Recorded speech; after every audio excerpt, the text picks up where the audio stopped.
everyone, welcome to the Hoopsters League of Action Heroes. Today we're doing a very important segment on children's health with Dr. Kiran Kingar, who's been working with us since we were a magazine. So thank you, Doctor. Thank you so much for joining us today. And we are here talking about a very important subject, which is childhood diabetes. So before we get into any questions, Dr. Kingar, why did you agree to come on this talk today? Because I love children and I love diabetes. I'm a diabetic myself. Oh, okay. All right. So, see, when we spoke about doing an interview, you immediately said, let's do childhood diabetes. Okay. So, my question to you is, why did you select this topic? Why is it important to talk about this? Because we can make a difference. Okay. And why childhood diabetes in specific? Awareness is very important. So, do you say that people don't have enough awareness about this subject? No, they don't even know. Okay. And hence they don't care. Acha. Makes sense, because they don't know, they don't care, especially when it comes to children. Nobody really thinks of them as they could possibly be diabetic, right? So before we get into childhood diabetes per se, let's give us a little understanding about what exactly diabetes is.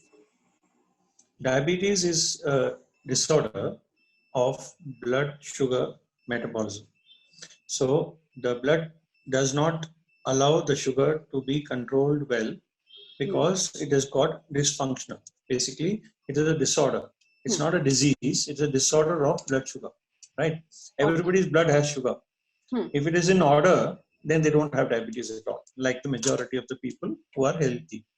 Correct. When it becomes disordered or dysfunctional, and the sugar keeps going up and then sometimes down and up and up and down and up and down, then it's almost always high. That is hyperglycemia, high blood sugar. You need to have high blood sugar to have diabetes. Okay. And when do you call it childhood diabetes? It's now called diabetes in the young. So anybody who's young, and there are children as young as 3 years, 4 years, 5 years also, who have something called as type 1 diabetes. Type 1 diabetes means absolute deficiency of insulin. The body is not making any insulin to manage the blood sugar fluctuations. So that child has now become a diabetic, type 1 diabetic. And that baby or child can only survive with insulin injections. Okay. The other type of diabetes is called type 2 diabetes, or it's called as older onset diabetes. Okay. But it was seen mainly in older people of 40, 50, 60 years. But surprisingly, as we become a modernized, urbanized world, even young people such as 10 years, 20 years, 30 years are also getting type 2 diabetes. So there's no age for type 2 diabetes. Even the young can get type 2 diabetes. But type 2 diabetes does not have absolute insulin lack or deficiency. There is some insulin, it's just not working properly. Okay. So it is there, no need to take injections, but you have to manage with diet and medication. Okay, there are a lot of kids in our audience. So can you tell us what insulin is? What does insulin mean? Insulin is a hormone which is made in our gland called pancreas. It is there in the abdomen. It is used for sugar control. If you have insulin, your sugar is controlled. But if you don't make any insulin, you have no choice but to take it from outside. So that is called an insulin injection. Okay, okay. Now, like we spoke about type 1 and type 2 diabetes, you said that there is no age group per se. But with children, are they more prone to getting type 1 diabetes? Yes. Okay. As I said, type 1 is mainly seen in the younger children. But nowadays, even type 2 is seen in young children, but not as, yeah. So type 2 is mainly mature, older people, but it can also happen in overweight young children. Okay. Now, but type 1 is generally commoner in younger. Okay. Now, are there any specific symptoms of diabetes in children? Main symptoms of diabetes are weight loss, thirst, and passing urine frequently. Okay. So weight loss is one of the, when you say weight loss, Main does it happen very weight rapidly? loss, in spite of eating properly, in Huh. spite of drinking lots of water, Hmm. you pass lots of urine and you lose weight. So that is Okay. diabetes type. Yeah. Okay. And tell us, how is diabetes in children different from diabetes in adults? Children generally mostly develop type 1 diabetes where there's absolute deficiency of insulin. They need to be managed with insulin injections. Okay. But there's a category of children who are type 2 diabetic, type 2 diabetes because they have become overweight, eating lots of calories and become very unhealthy with the poor activity or a poor exercise lifestyle. So that is developed type 2 diabetes. That can also happen in young children, Okay. but that management is different, not insulin injections, but with diet and exercise mainly. Okay. So when I was trying to read about childhood or juvenile diabetes, there was very little research available for Indian children. Okay, as in other countries had some statistics, 1 in 1,000, 2 in 1,000, something, some statistics. Why do you think that it is so low in India, the awareness? Underreported. Okay, what do you mean? Unaware. People don't even know. Okay, so the point is, type 1 diabetes, otherwise called as juvenile diabetes, is better diagnosed in Western countries because of the high level of education and awareness. Okay, okay. It must be there in India also, but many public don't even know about it, especially the villagers, towns. People don't even know that the child is sick with the weight loss, with the thirst. Even doctors miss it. Okay, that is actually pretty scary also to think about it, because Unrecognized, undiagnosed, unknown, unaware, unrealized, these children actually die. Oh God, that is really scary. So, but it's treatable with insulin injections. Okay. Till about 70 years ago, there was no insulin at all in the world.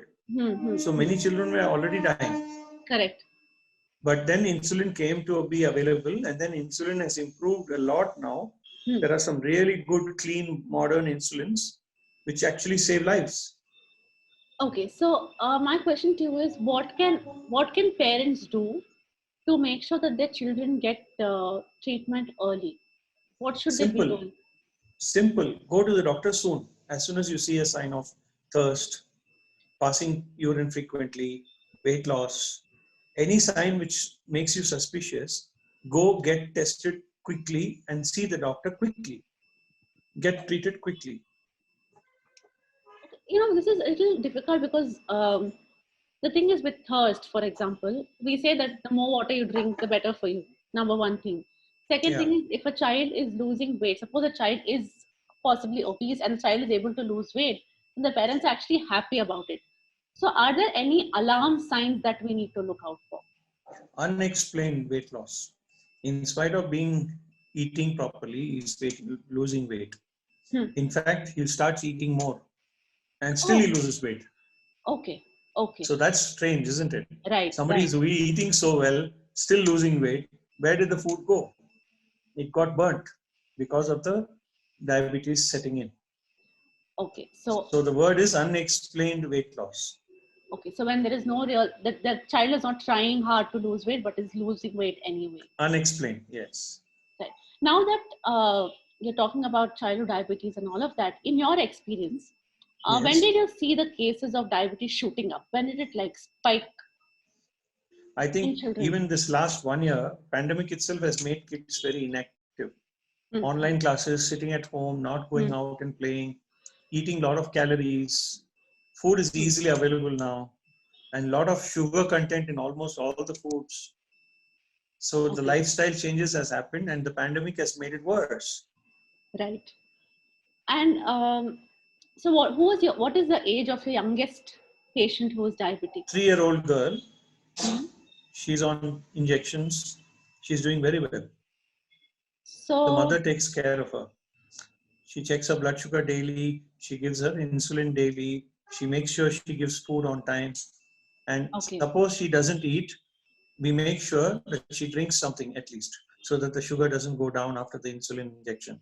right, right. Sometimes we postpone the injection to eat first and then give the injection after she eats, so that we don't have risk of low blood sugar.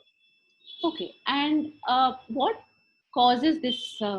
What causes diabetes in children? What are the different factors? Type 1 diabetes is caused by an active process called as autoimmune. The body attacks itself, develops antibodies to itself, and attacks the cells in the pancreas called the islet cells. Okay, okay, So it is an autoimmune damage caused to the body itself. That is what causes type 1 diabetes. okay, Whereas the process of autoimmune is not there in type 2 diabetes. In type 2 diabetes, the process is different. It's called insulin resistance. There is insulin, but it's resistant. It's not working. It's not working properly. So okay, insulin resistance is due to the fat. okay. So, So okay. you can easily think of it as thin diabetes and fat diabetes. Thin diabetes is the one who has no insulin at all, has lost weight, no fat at all. Then the fat diabetes is the type 2 diabetes, and there is insulin resistance.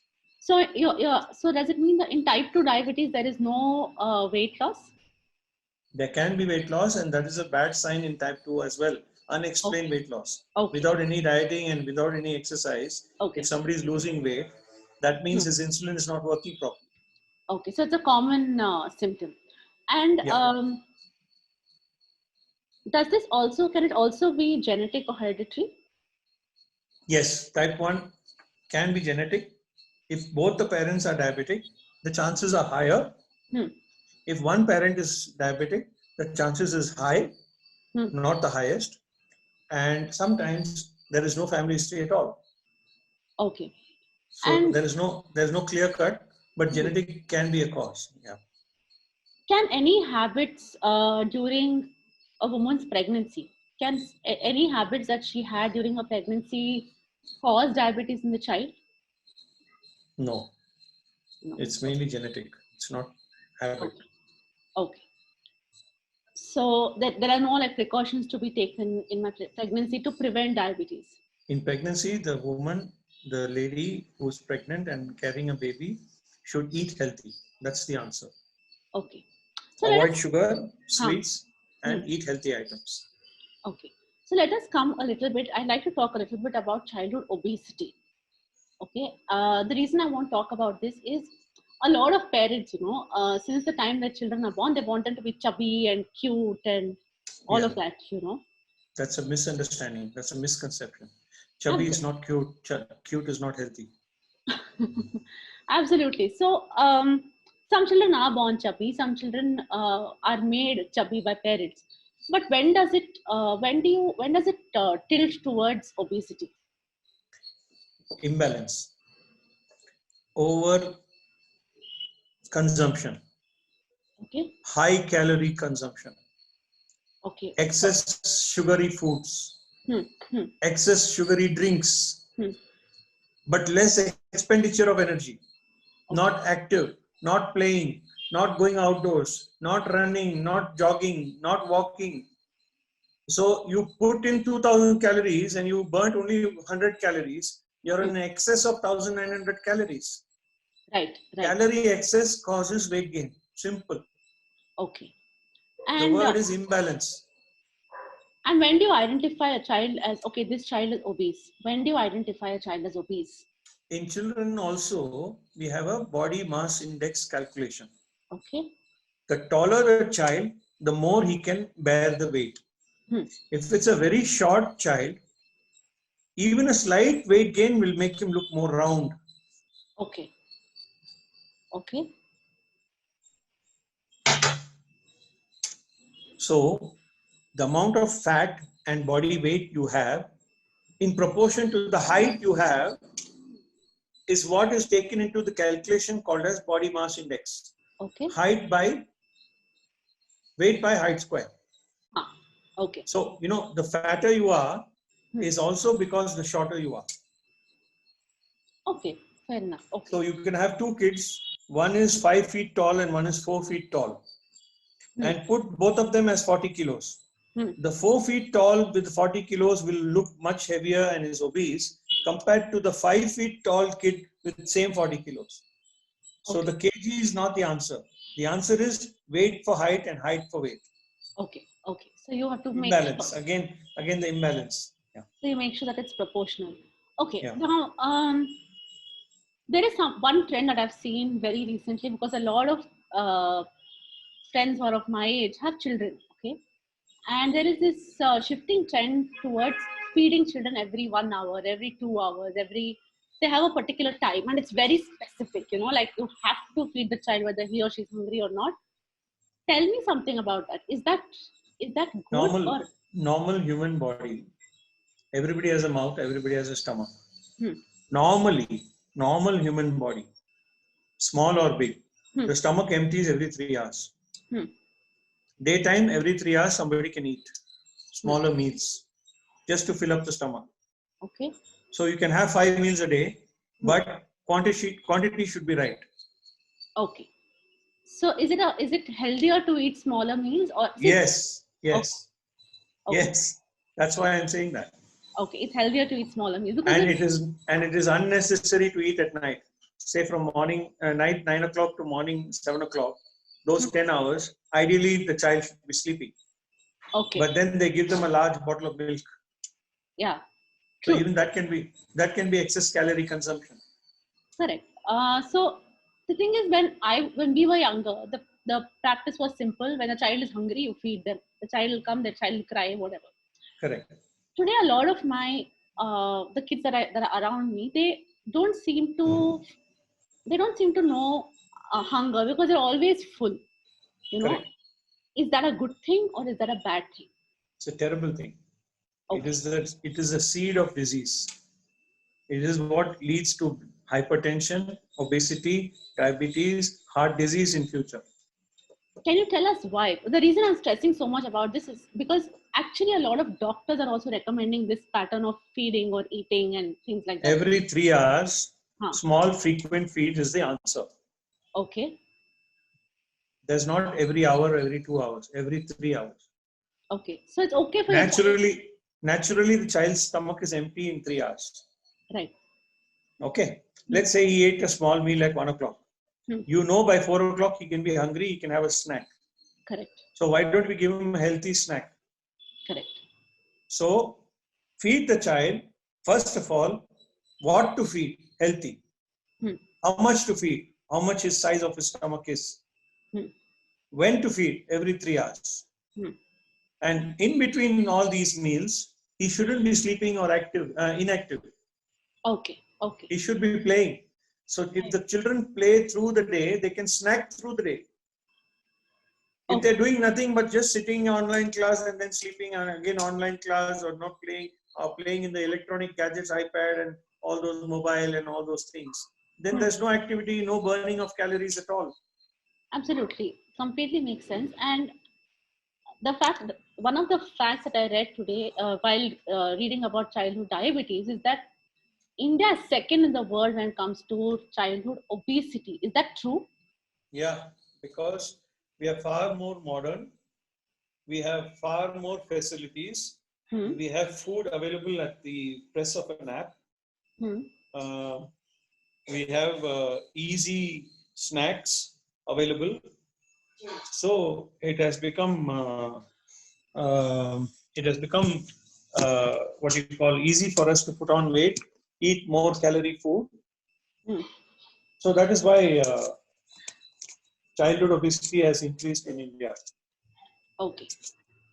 India has become as modern as America. Correct.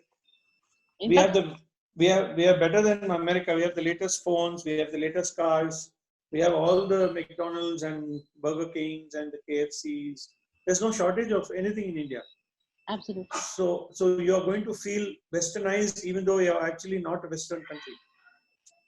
Absolutely. Now, what is the hardest part about dealing with childhood diabetes? Does it have any sort of emotional impact on the child? Terrible. First of all, self-guilt, self-confidence. Okay. Second, peers, bullying. Okay. Third, difficulty, because they're not used to going to gym and exercise and dieting. They're too young to know the better way. Right.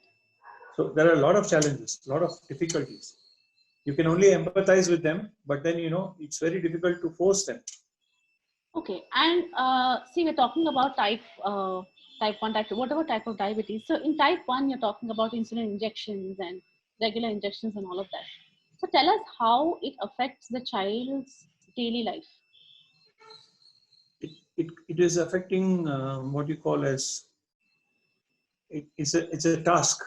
For every meal, he has to take the insulin, check his blood sugar, make sure it is corrected or at least close to normal. Okay. And yeah, and that gives an added responsibility to the parent. Right. Because they cannot give the wrong food. They have to make sure the blood sugar is monitored. They have to make sure the insulin is given. And for every needle pricked, the child will feel some pain, even if it is little pain. True. So life is very tough for children, but we have to do it because we have to save their life. So this brings me to one question. Now these kids must be going to school. So there is a time when they're not with their parents. So then Yes. who takes care of this? Yeah, we try to adjust the doses so that there's no dose to be given at school.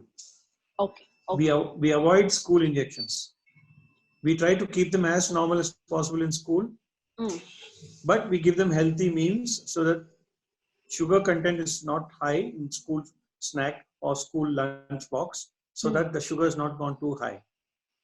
Okay. As soon as the school child comes home, the mother checks the blood sugar and corrects it, gives the insulin and gives the evening snack. Okay. And how does it affect their physical activity?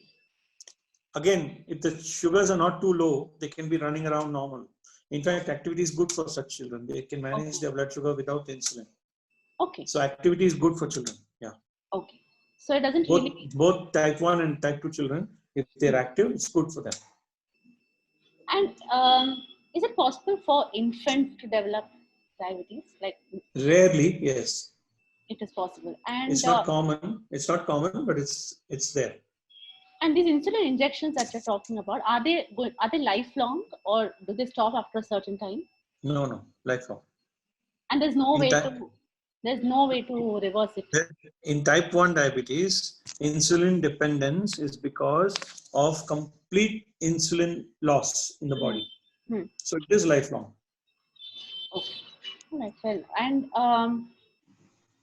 when we're talking about diabetes, and there might be certain patterns in our lifestyle, or in the way we are living, basically our lifestyle. What are some mistakes that you see parents making that are pushing children towards, one, obesity, and second thing, diabetes? See, again, high calorie consumption and low activity. The imbalance between diet and exercise. Okay. So if you eat enough, you should exercise enough. If you are active, you can eat more. If you're not active, you can't eat more. Okay. And I'd like to draw a comparison between, there were some practices that were done by our older generation, maybe our grandmothers or our moms and dads. Can you tell me a few really important things that they used to do better than new parents that were helping their children? Eating home cooked meals, healthy food, and walking every day. Right. And a lot of maybe outdoor times, we were forced That's to right. We were forced to get out of the house. That's right. And coming to these lifestyle issues and all of that, you've been speaking about healthy food quite consistently. Can you tell me what a healthy meal for a child looks like? One is for a normal child, and second is for a child who has diabetes. Can you sort of? No, it's the same for all children. There is no difference in their diet? There is no. It's supposed to be same for all children. Okay, so healthy simply means balanced. Okay. There should be every single day some fruit, some vegetables, some dry fruits, some rice, some wheat, some some milk, You know, Okay. a little bit of ghee, butter, or cheese is fine, but not too much. So Okay. everything in moderation is the answer to the healthy, balanced diet. There's no magic. You know, there's no correct diet to follow and only so much calories to eat. Not to children. Children are growing. They need to grow as well. Hmm. So even a diabetic child, we try to keep him as healthy as possible. Hmm. But there are only few things we can 100% need to avoid: Hmm. sugar, honey, and jaggery. Even jaggery. Oh, Yeah, okay. jaggery contains high glucose surge in the blood. Okay, that's interesting. And sweets, all sweets, Indian sweets, chocolates, biscuits, they contain sugar. So those should be zero or in moderation. Okay, and So if you choose a biscuit, you would rather choose a Marie biscuit or a digestive biscuit, but not a cream biscuit. Can you imagine the difference? There yeah, is a huge amount of sugar in a yeah. cream biscuit. Whereas in a little Marie biscuit or a digestive biscuit, there's hardly any sugar. Okay, and this is one question. There's some question that I want to ask with respect to teachers. Okay, like you said, you do not give them any insulin dosage during their school, but suppose the child insulin level drops, then what are some symptoms? Insulin level will not drop. Sorry, The their blood blood sugar blood level. sugar level drops. Then what are some signs that teachers should look out for, and what can they do? The child will need to be attended to immediately. Okay. And if the school has a sick room or a medical room, they should take the child there, give something sugary to drink or to eat, make sure the child gets the sugar level up, because high blood sugar will not hurt, low blood sugar will hurt the child. They make the child very drowsy, unconscious, irritable. So low blood sugar is not a good sign. It should be treated with correction. Sugar, basically give something sugary to eat and drink. Some juice, some sugar itself in the mouth. So the teachers need to be aware in the class that there is a diabetic child, and that child should be watched for any strange behavior. If the child is behaving strangely, it could be that the sugar is low. So then they should correct it. So it is important for parents to inform teachers, right? Absolutely. Okay. It's a responsibility. You have to inform with the responsibility that just in case anything happens, this is what you need to do. Then give us a call. We will come after some time and pick up the child. Okay, so that is an important point for anybody who's watching. If your child is diabetic, please make sure that teachers Any child with diabetes, just like any child with asthma, epilepsy, correct. You need to inform the school, because the child is living part of his life in the school. Absolutely, absolutely. And what are some complications that can happen from childhood diabetes? Hypoglycemia and low blood sugar, that is the main one. And very rarely it can be hyperglycemia, very high blood sugars of say 300, 400, because the child ate something very sweet and didn't even know it was so sweet. Okay. So before we come to preventive measures, I just want to ask you one thing. Now, type 1 diabetes, like you said, is because of very low insulin levels in the child's body. Now, does this develop after a period of time, or is this there from the time the child It happens suddenly within few weeks, few days. It's an autoimmune damage. Body attacks itself and cuts the cells which make the insulin in the pancreas. And that's when the child develops type 1 diabetes. Absolute lack of insulin. Is there any way it can be prevented? No, there's no proof of prevention yet. They're researching, but they don't have an answer yet. So the only thing you can control is maybe type 2 diabetes by controlling your child's lifestyle, or even that is not. Yeah. Type 2 diabetes can be delayed and controlled. Okay. And like you said, the cure for that, can type 2 be cured completely? Yeah, with healthy eating and activity. Okay. That's a better word. That's a better word than diet and exercise. Healthy eating and activity, physical activity. Absolutely. So, I mean, children need to be active. That is the most important thing. And you said some children also succumb to diabetes. Okay. Can you take us to that? What happens that a child can actually die from diabetes? Because of the extreme unawareness, the child keeps losing weight, keeps drinking water, keeps passing urine frequently, goes unnoticed, and one fine day goes into coma and doesn't get doesn't get medical help. Okay. And the doctor also sometimes misses the diagnosis that this could be diabetes. Luckily, most cities doctors, they know, Okay. but towns and villages, it's very doubtful. There may be many children who have already died because of lack of awareness, lack of knowledge. Okay. So what are the common things diabetes are mistaken for? Like you think the child has this, but he actually has diabetes. The child will start breathing fast because of the acidotic breathing, Hmm. and people might think he's got a breathing problem, not a diabetic problem. Hmm. Okay. So this is also a symptom, like breathing heavily is a symptom of. Yes, it's a symptom of type 1 diabetes going into acidosis. It's called as DKA, diabetic ketoacidosis. Okay. The stomach pain can be there, and they will think it's a normal stomach pain. But the child is sick with high blood sugar. So if you don't check the blood sugar, you don't come to know. So now in most emergency departments, they check the blood sugar of everybody. Okay. We have a comment here from Shreya MK. It says, Yeah. This treatment can help, but this condition can't be cured. Is this one of Yeah, your... it's type 1 diabetes is treatable. It's controllable. It's not curable. Okay. She's right. Okay. Thanks, Shreya. Thank you for that. Just for others who are watching, this is a sort of a recap that it cannot be cured entirely. So now that we are coming to the end of the talk, is there any word of advice that you have for parents regarding control, management, and prevention of of course, type 1 can't be prevented, but how do you manage this condition? No, I think everybody, young and old, should be aware that sugar is not healthy. Okay.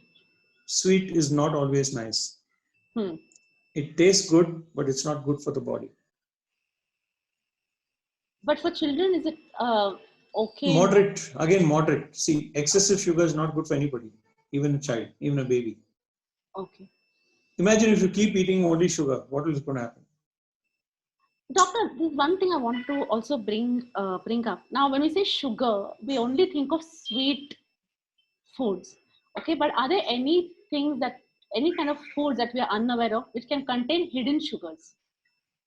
I told you, all biscuits, cakes, chocolates, sweets, Indian sweets, all contain sugar. But is there any kind of food that does not taste sweet but may have a high sugar content? Is there any such food? No. No such food. Okay. This is just for me to understand, because Honey and jaggery are considered as very sweet also. And they're very high in blood sugar as well. They're not healthy. Again, moderate quantity is okay. Excess is not okay. Okay. Excess of anything is not okay. And when we talk about processed foods and all of that, they tend to have even if it's like a salty or spicy food, there's some level of sugar in it, right? Yeah. Packet of chips and all these things have high salt content. All the drinks have high sugar. Sprite, Coke, Fanta, Thumbs Up, all have a lot of sugar in them. They're just sugar water. Be it Coca-Cola, Sprite, Fanta, Thumbs Up, all are sugar water. I mean, they're like loved by everybody, but they're not healthy for everybody. Moderation is the key. And another thing that I always heard a lot of people, especially adults for diabetic, I've heard them say that even sugar, even fruits are bad for people who are diabetic. Is that true, or is it a myth? Absolutely wrong. All fruits, all vegetables are healthy. And is there any sort of thing like you shouldn't have fruits when you're after dinner? Is there any such thing? No. Or they're all myths? Okay. Nonsense. Can you give us a few myths about diabetes that you have come across? That's what I'm saying. Fruits are good. Vegetables are good. Food is good, but in moderation. Sugar is bad. Sweets are bad. That's all. Keep it simple. Okay. All right. I think we're at the end of our discussion today. Does anybody have any... Okay, there's a question here. Is there any difference in the incidence of diabetes in villages and cities of India, between villages and cities? There must be a difference because there's unreported. We don't even know what is happening. There's no statistical data kept anywhere in any part of the world, I mean India, that what has happened to the child, where, what happened, when it happened. So nobody knows, but there must be a difference. And are there any other treatments like Ayurveda or holistic treatments? There is only one treatment: healthy eating and activity. That is the All most others, holistic. all others are just secondary. That is the most holistic treatment. And even for type 1, there are no other remedies, right? Except for your No. Type 1, there's no debate. There's only insulin. Okay. If anybody has any more questions, you can please type it out here. How do you motivate? Be an example. Very, very, very simple. Just be a good example to your child. Yeah, makes sense. And doctor, when you have a child who is, diabetic and comes to you, and you have to tell them these things, you can't eat out, you can't eat this, you can't do that. How do you keep them interested in a certain kind of diet? Or how do you keep them, besides scaring them that something happened to you? No. Fear doesn't work. So only encouragement, positive thinking.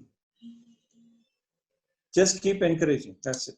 Keep encouraging the children. Makes sense. And there's another question here. How do you increase awareness in public?